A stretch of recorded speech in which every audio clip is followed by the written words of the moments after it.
11Alive Plus, I'm Ron Jones. Well, tonight, a verdict reached in the Appalachee school shooting trial. Today, a jury found Colin Gray, the father of the accused shooter, Colt Gray, guilty on all counts, including the most serious charge of second-degree murder.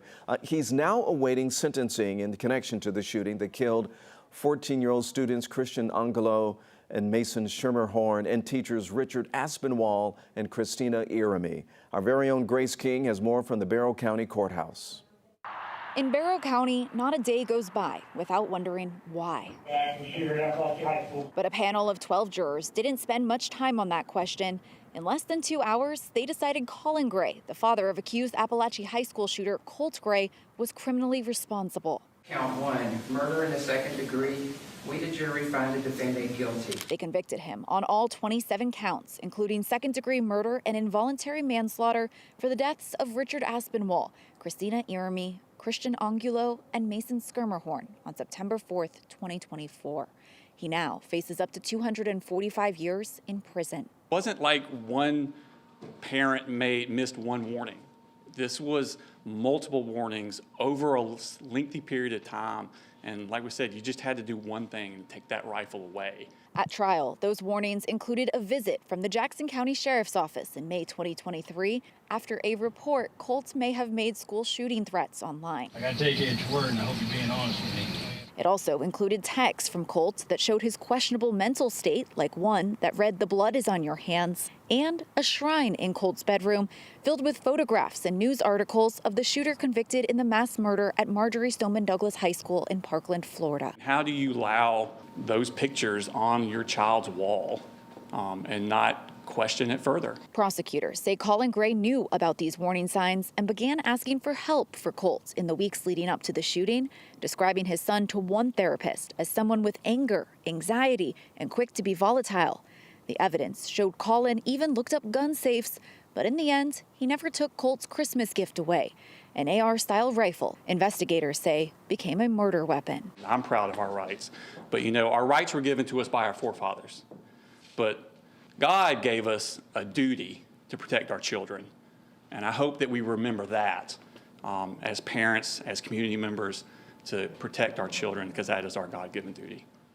That was Grace King for us tonight. By the way, the judge has not set a date yet for Colin Gray's sentencing.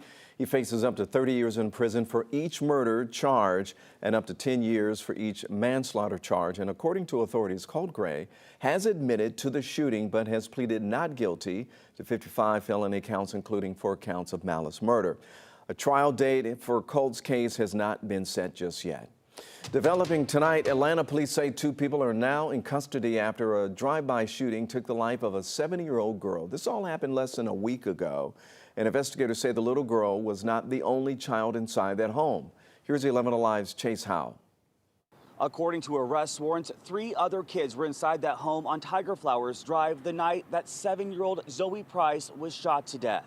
According to investigators, 19-year-old Preston Smith was arguing with Darius Price, Zoe's brother, that night over the phone. Police say at one point Smith told Price he was going to shoot up his house. After that, investigators say Smith drove into Atlanta from outside the metro and picked up 17-year-old Stephen Richardson. Then just before 10 o'clock that night, police say both Smith and Richardson fired into the home off Anderson Avenue, killing Zoe and injuring her mother. If you want to spin the block and you want to come down and, shoot up a home and all, you will be caught. You will serve a long sentence, and you're going to have on your conscience that you shot a mother and you killed a 7-year-old. You made a horrible decision. This Saturday, the family says they'll be holding Zoe's homecoming along with her repast beginning at 1 p.m. Outside the Atlanta Police Department's headquarters, Chase Howell, 11Alive News. The suspects are facing several charges, including murder and cruelty to children. While the former DeKalb County Sheriff convicted in the murder of a sheriff-elect has now died in prison. This all happened back in 2000 and became a major story not only here in Metro Atlanta but across the country. So the Georgia Department of Corrections confirming just hours ago that Sidney Dorsey died in prison at the age of 86. Dorsey was convicted in the death of Sheriff-elect Derwin Brown, who was assassinated in his driveway just days before he was set to assume his new position, his new role. Derwin was shot and killed by 4 men, and one of them pointed to Dorsey as the mastermind.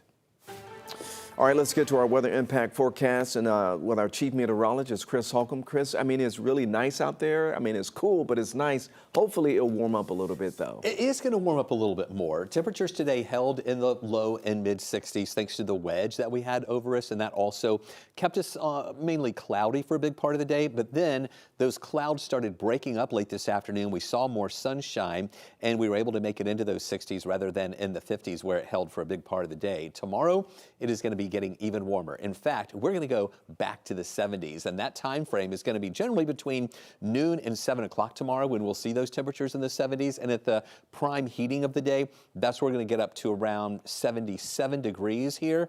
So that's going to be feeling pretty nice and warm compared to the 63 to 64 that we had out there today. So you may have needed a light jacket today, especially this morning when it was cooler with those clouds around, but back to spring clothes tomorrow, maybe a t-shirt needed. And you'll hold on to those spring clothes for the next few days as we're going to get even hotter here for the end of the week. The clouds we had earlier broke up nicely during the day to give us more of that sunshine. We're now mainly clear right now. We might have just a couple of clouds mixing in tonight. We don't expect any rain. The rain up to the north is going to stay to the north of us. It's not diving down to the south. It is going to move over to the east of us, so we're not concerned about that moving into our area. Live view right now, this is our tower cam on our antenna here at the top of the station, looking westward where the sun just went below the horizon, and it is a really nice sunset there with a few of those clouds around mixing in, giving us some nice color. Through the late night hours, we're going to see a few more clouds building by morning and the potential for some fog in some spots to start the day, and temperatures down to about 52 degrees. Stay with us. We'll talk more about that wind shift coming out of the south, and that's going to be responsible for heating us up. And which days this week, we can even break a record high temperature. More on that coming up. I am proud to sign this budget that includes $2 billion for income and property tax relief. It reflects my proposal before you to permanently reduce our income tax. Governor Brian Kemp speaking just before he signed off on the state's amended budget for 2026. We brought you his remarks live this afternoon on 11Alive Plus. So in addition to tax relief, the budget includes a $2,000 payment to state employees, $50 million to help communities across or address homelessness, and $1.6 billion investment in express lanes along Interstate 75 in Henry County, one of the nation's most congested corridors. And then late this afternoon, a vote to eliminate property taxes here in Georgia. It failed in the State House. That legislation sponsored by House Speaker John Burns. 11Alive's Doug Richards has more from the Capitol. Well, it was a bill that certainly would have curbed property taxes for people who actually are paying taxes on the homes that they live in, and it would have played with the homestead exemption formula, which folks who live in their houses have as part of their property tax formula. Republicans backed it in an election year because they say that property taxes have skyrocketed over the last decade. Let's hear from Republican Chuck Martin. I love my cities, I love my county, and I love my school board, but I love the people that send me down here more. And we're taking their life and livelihood away based on our current system. A lot of people worry about their property values, but what do you think happens to your property values when your school systems decline? And that was Democrat Jasmine Clark of Lilburn. And ultimately, what they were both talking about was the fact that local property taxes fund local governments and fund local school systems. Democrats objected to the Republican bill. And in a it was a bill that needed a 2/3 majority to pass because it would have been a constitutional amendment. Democrats had enough votes to block that bill tonight, and as a result, it appears both sides are willing to go back to the drawing board, but probably into next year rather than between now and adjournment. We are live at the Capitol tonight. Doug Richards, 11Alive News. All right, coming up next on 11Alive Plus, economic turmoil as the conflict escalates between the U.S. and Iran. What we're watching when it comes to oil and gas prices next.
Welcome back, everyone. We're following the latest updates on the war with Iran or in Iran. And just a short time ago, administration officials briefed lawmakers in the House and Senate. And today, President Trump claimed U.S. and Israeli strikes have knocked out Iran's weapons detection system.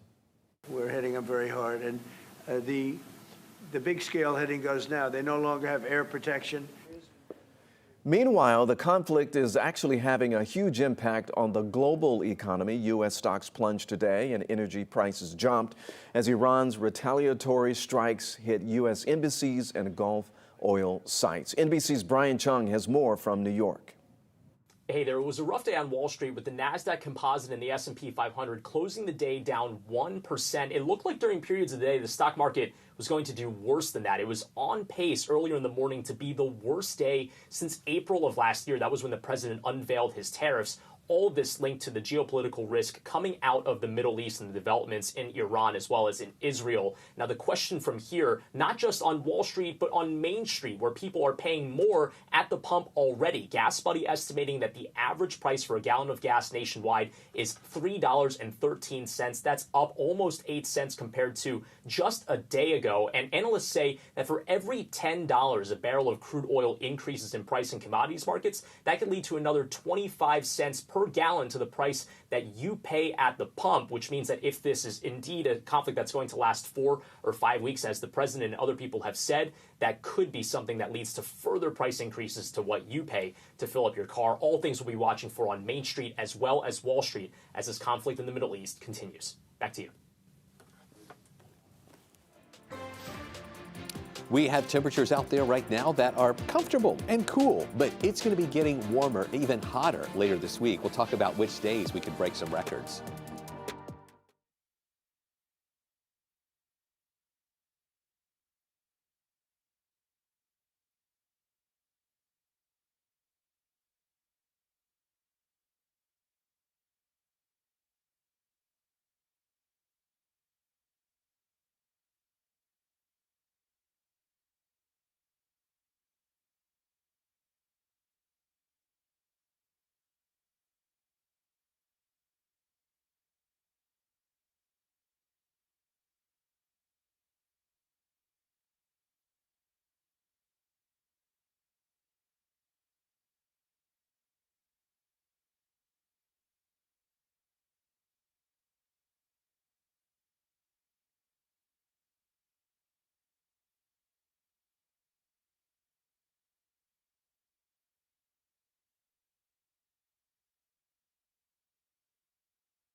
Temperatures today were a little on the cooler side, still above the average though for this time of year, but not as warm as we were yesterday. So this was just a brief cool down thanks to the wedge, that northeast flow that brought us some of that cooler air briefly, but now that is going to be breaking and we're going to see temperatures warming. In fact, we go back to the 70s here tomorrow.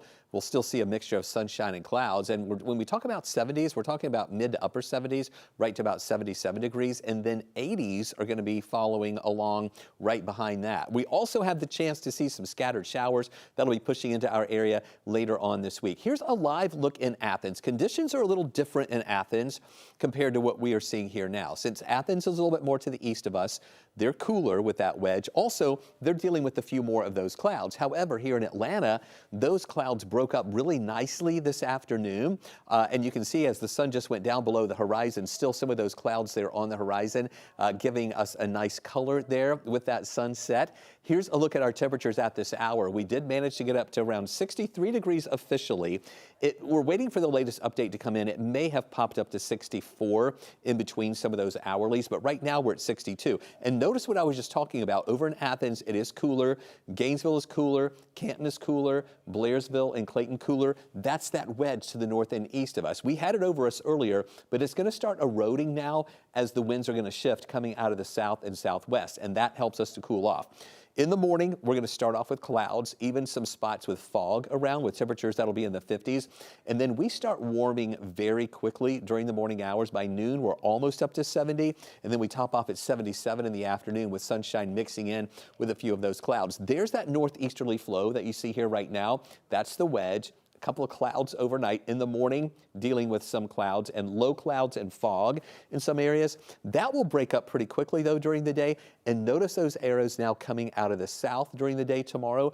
That's going to usher in that warmer air, getting us to about 77 degrees and continued with that southerly flow with a few clouds here Thursday morning. Then that breaks up, giving us more sunshine during the day. But that southerly flow warms us up even more Thursday and on Friday. Those are the days we're watching for the potential for some records. The record for Thursday's date is 81 degrees, and we're forecasting a high of 81, so that would tie the record. Friday's record is 80. We're forecasting 82. That would break the record. Saturday's record is also 80, and we're forecasting 81. That would also break the record there, too. So a lot to watch with these warm temperatures coming in.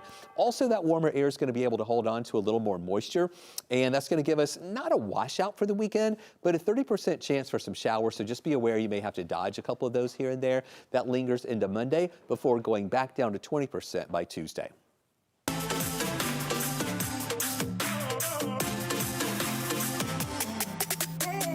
All right, here we go. The countdown is on. We're just 100 days away from the largest FIFA World Cup in history. Atlanta is going to be hosting 8 World Cup matches, including a semifinal at Mercedes-Benz Stadium. And today, 11Alive's Molly Oak takes us inside the World Cup activations right here in the city.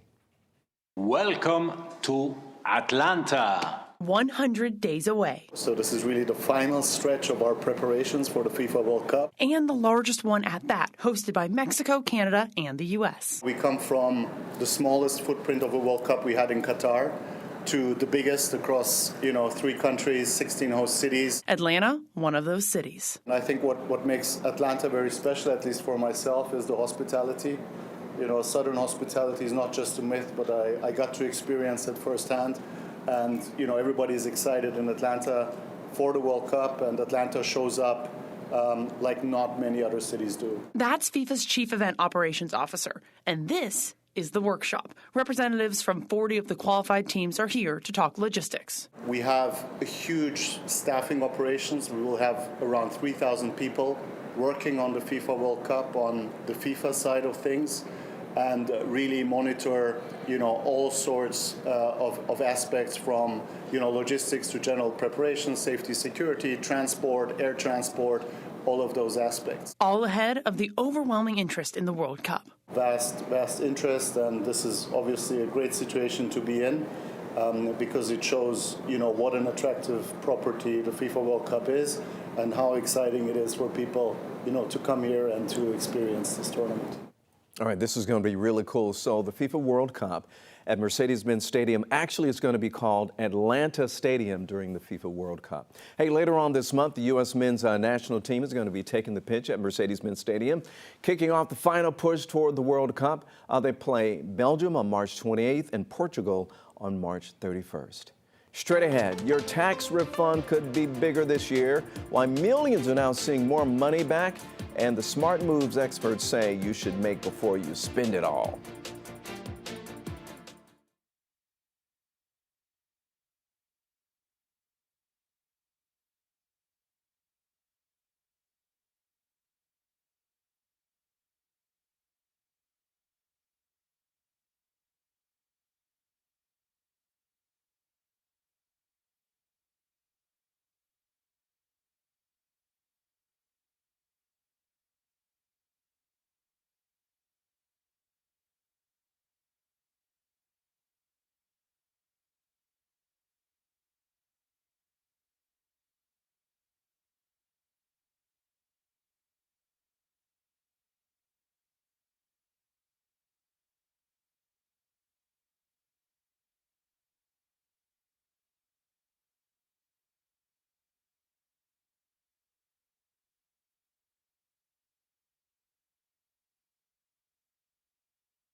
Welcome back, everyone. You know, many of you have filed your taxes or you're in the process of making that happen. If you're like a majority of U.S. tax filers, you get a refund later, right? After all of this is done. Well, this year, that refund may be a lot larger. Ivan Rodriguez has more on how people can take advantage of that extra cash. There's two main reasons why Americans might receive a larger tax refund this year. First, Congress made a number of new and expanded tax breaks effective for tax year 2025. Also, most people did not adjust the tax withholding on their paychecks last year to account for the changes in their tax breaks. Some people are getting larger child tax credits, lower tax brackets were extended. So for most people, there should be a little bit more in that tax refund this year. Through the week ending February 20th, just about 29 million people had received 2025 federal tax refunds, averaging $3,800, according to the IRS. That's more than 10% higher than the same period last year. This money can make a big difference in your overall financial well-being.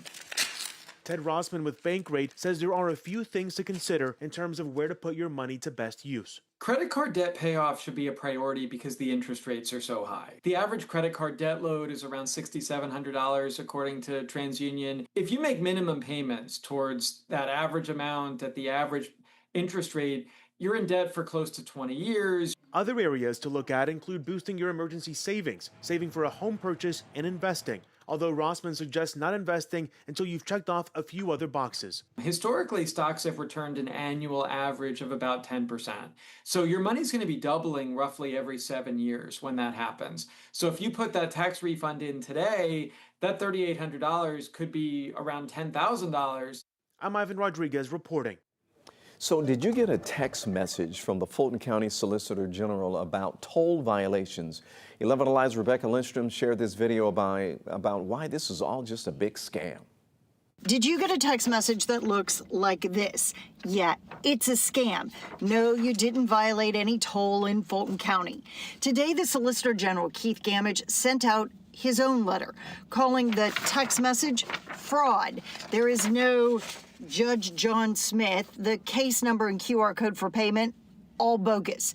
The solicitor doesn't even prosecute toll violations.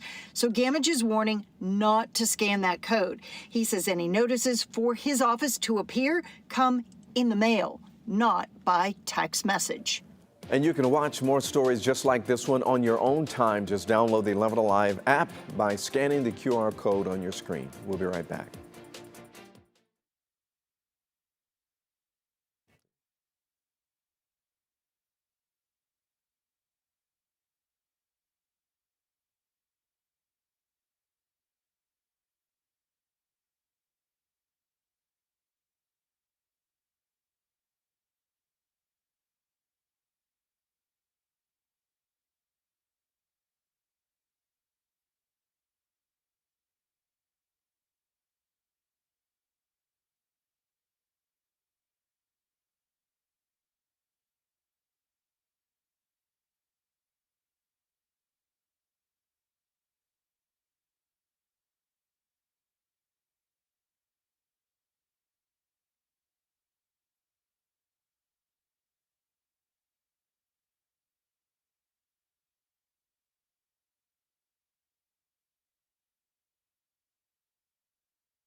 Excitement building tonight for the ACC Women's Tournament right here in Metro Atlanta. Games are going to begin tomorrow in Gwinnett County at the Gas South Arena. 11Alive's Joe Ripley is getting in on all the fun.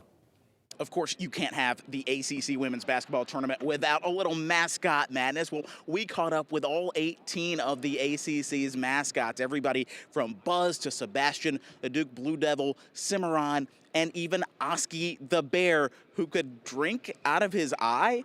A pretty interesting talent, to say the least. We are looking forward to action both on and off the court. The ACC Women's Basketball Tournament last year brought in 70,000 plus fans.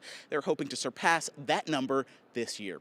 We're at Gas South Arena in Duluth. Joe Ripley, 11Alive News. And you know what? I saw Joe. He had some moves out there. He was taking on one of the mascots, you know. But he let Buzz get around him. And did a layup. And Joe's a bulldog, and Buzz is a jacket. Come on now. I know. We can't let that happen. The humanity. That's right. That's right. Hey, we've got some warmer air coming in after the brief cool down today, holding only in the 60s today. Tomorrow, we are in the 70s at 77, and it doesn't stop there. 81 Thursday, 82 Friday, 81 Saturday. Those 3 days, we could tie or break some records. We also see the rain chances coming back.